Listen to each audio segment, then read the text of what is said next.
job offer, but this links to the presentation itself. So if we run out of time, you can read the remaining slides yourselves. Containers and Kubernetes, they go together.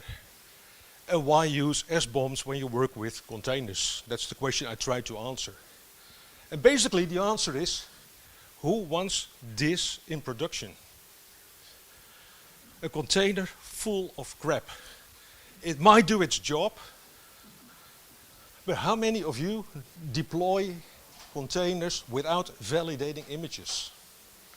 Do you verify images? Be honest, please. If you validate image, raise your hand. I'd like less than half. Oh, that's a pity. Who of you validate containers upfront before deploying them? Ooh, that's quite a few hands less than earlier. But this is what I try to prevent. The whole SBOM development became quite popular just after Log4j and shell shock and heartbleed events, because then we realized that we had a whole infrastructure with software, but we couldn't pinpoint where the vulnerabilities were exposed. If it comes down to food, and if you do something challenging, you're supposed to read a food label prior to consuming it.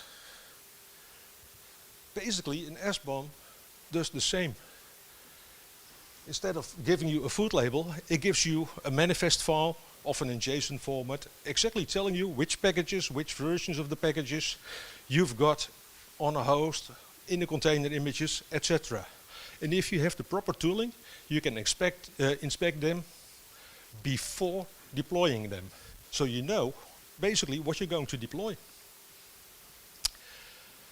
On GitHub nowadays, you can often download files, tell you what software you are about to download.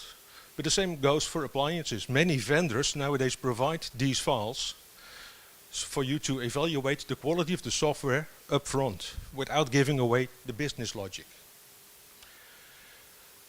If you've got a proper tooling, like the example shown, you have the ability to store all this information in a database, do analysis on it, and whenever a new CVE is discovered, you go back to your database, you do an analysis, and you can pinpoint exactly where the vulnerability is within your infrastructure.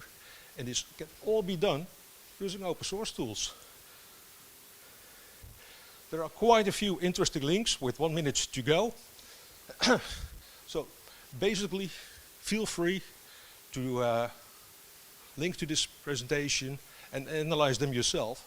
But especially the first page is very interesting, and I hope if there's one thing you're going to take away from this presentation, is that you need to do it. Start working with SBOMs, please.